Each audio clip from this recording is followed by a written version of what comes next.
Hi friends, তোমাদের সকলকে ইউটেক Bengali চ্যানেলে স্বাগত জানাই। বিভিন্ন ধরনের চাকরির আপডেট পেতে তোমরা চ্যানেলটি অবশ্যই সাবস্ক্রাইব করে নেবে। আজকে আমি তোমাদের জন্য আরও একটি চাকরির বিজ্ঞপ্তি নিয়ে এসেছি, যেটি তোমাদের ইন্ডিয়ান রেলওয়ের মাধ্যমে রিক্রুটমেন্ট হবে। পুরোটাই তোমাদের মেডিকেলের উপরে রিক্রুটমেন্ট হবে। তার অ্যাপ্লিকেশন শুরু হবে 17/8/2024 অ্যাপ্লিকেশন শুরু হবে এবং 16/9/2024 থাকবে অ্যাপ্লিকেশন করার শেষ তারিখ। অ্যাপ্লিকেশন করার সময় তোমাদের যদি কিছু ভুল হয় তাহলে তোমরা কারেকশন করতে পারবে। 17/9/2024 থেকে তোমরা কারেকশন করতে পারবে এবং 26/9/2024 হচ্ছে তোমাদের কারেকশন করার লাস্ট ডেট। প্রচুর ভ্যাকান্সি আছে, টোটাল ভ্যাকান্সি আছে 1376টি হচ্ছে টোটাল ভ্যাকান্সি। তার মধ্যে সবথেকে ভ্যাকান্সি আছে নার্সিং সুপারিনটেন্ডেন্টে, সবথেকে ভ্যাকান্সি বেশি আছে নার্সিং সুপারিনটেন্ডেন্টে। 713টি ভ্যাকান্সি আছে। কারা কারা অ্যাপ্লিকেশন করতে পারবে আমি তোমাদের এলিজিবিলিটি ক্রাইটেরিয়া দেখিয়ে দেবো। আইনসি লাগবে কি লাগবে না এটিও তোমাদের পুরো ক্লিয়ার করে দেবো, যে আইনসি ছাড়াও তোমরা অ্যাপ্লিকেশন করতে পারবে কিনা, এবং তোমাদের স্টেট নার্সিং কাউন্সিলের রেজিস্ট্রেশন লাগবে কিনা সেটিও আমি বলে দেবো।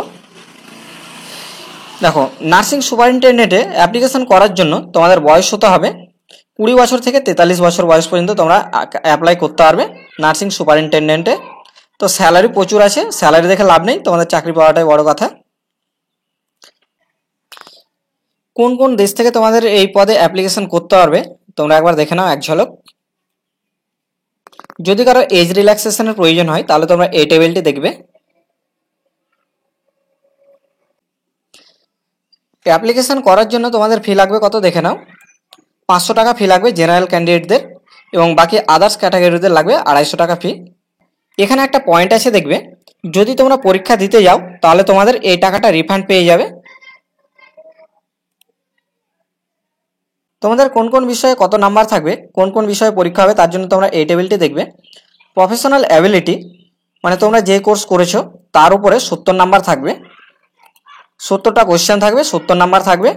জেনারেল অ্যাওয়ারনেসে থাকবে 10 নাম্বার, 10টি question 10 number. General arithmetic, general intelligence and রিজনিংয়ে থাকবে 10টি কোশ্চেন 10 নাম্বার। আর জেনারেল সায়েন্সে থাকবে 10টি কোশ্চেন 10 নাম্বার। টোটাল 100 নাম্বারে পরীক্ষা হবে, 100টি কোশ্চেন থাকবে। এবার তোমরা এখানে দেখে নিতে পারবে নার্সিং সুপারিনটেন্ডেন্টের জন্য কি কি কোয়ালিফিকেশন লাগবে। আইনসি ছাড়া অ্যাপ্লিকেশন করতে পারবে কি পারবে না এখানে তোমরা দেখে নিতে পারবে, এখানেই দেওয়া আছে।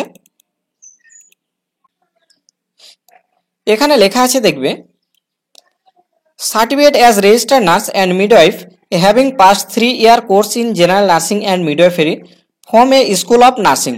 যদি কেউ কোনো নার্সিং স্কুল থেকে general nursing and midwifery pass করে থাকে, মানে জিএনএম পাস করে থাকে, তাহলে সে অ্যাপ্লিকেশন করতে পারবে।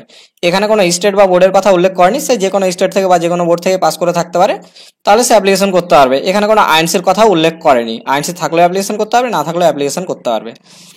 নিচে লিখেছে দেখবে, other institution recognized by the Indian nursing council, অথবা যদি কেউ অন্য কোনো ইনস্টিটিউশন থেকে পাস করে থাকে জিএনএম, যেটি আইনসি রিকগনাইজড মানে ইন্ডিয়ান নার্সিং কাউন্সিল রিকগনাইজড, তাহলে সে অ্যাপ্লিকেশন করতে পারবে।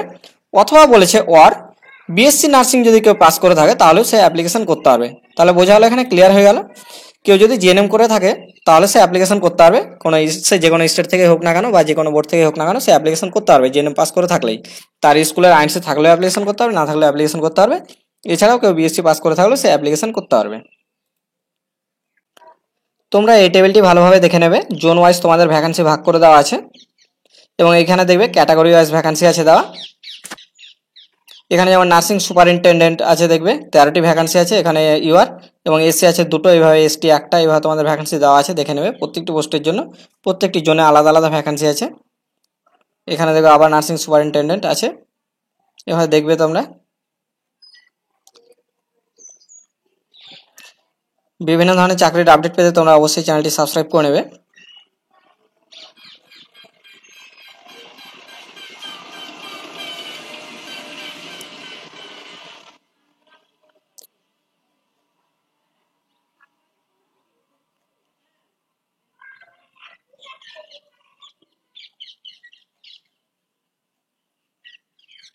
তোমরা তোমরা পজ করে করে দেখে নেবে ভ্যাকান্সিগুলো।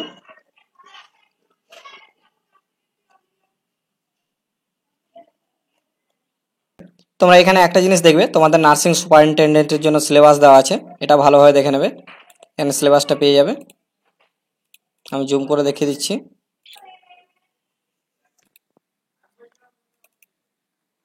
এবং আদার্স যে যে সাবজেক্টে তোমাদের পরীক্ষা হবে তার সিলেবাস এখানে দেওয়া আছে, তোমরা এই সিলেবাসটাও দেখে নেবে। এই সমস্ত জিনিস নিয়ে তোমাদের পড়তে হবে, এই সমস্ত টপিকগুলো এই সিলেবাসগুলো দেখবে তোমরা। নার্সিং রিলেটেড যে কোনো আপডেট পেতে তোমরা চ্যানেলটি অবশ্যই সাবস্ক্রাইব করে নেবে। ধন্যবাদ।